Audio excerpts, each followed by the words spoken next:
And we're happy that that's occurred, but we also want folks to know that there are bigger challenges coming.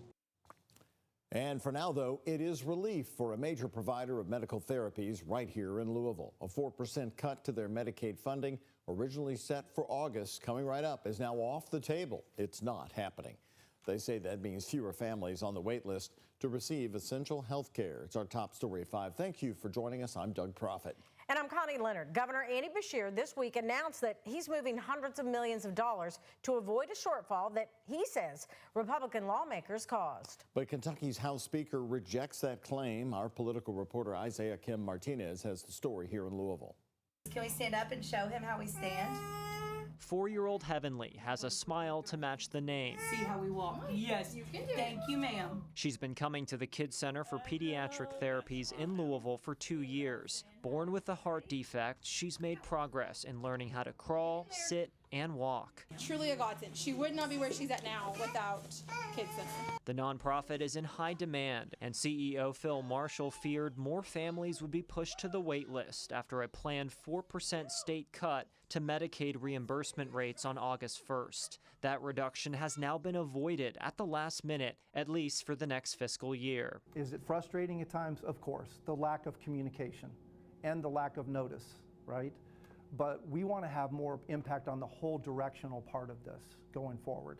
So I think we want to be a partner in this. Kentucky Governor Andy Beshear, a Democrat, announced this week he's moving more than $250 million to close what he called a gap in Medicaid funding, which he says Republican lawmakers caused in the budget they passed earlier this year. Today is not a magic wand. It's not a magic bullet. There are still people out there suffering, but I know that there will be fewer that suffer and more that get their services because of this move. I think it's a relief.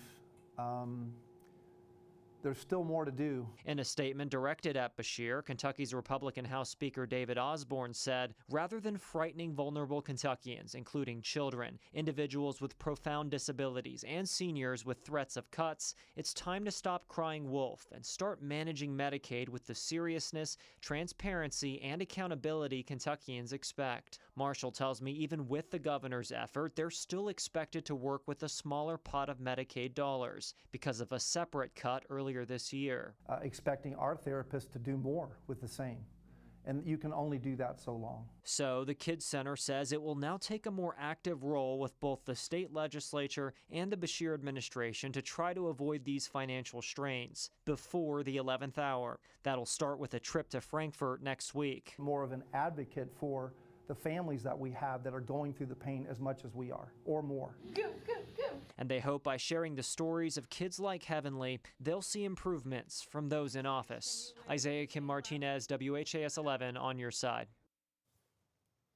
Well, now I can tell you there are questions among some Republicans about whether it's legal for Beshear to move some of this money from what's called the Rainy Day Fund without the legislature's approval. To this point, I have not received any indication that Kentucky's Attorney General will take legal action on this. Connie.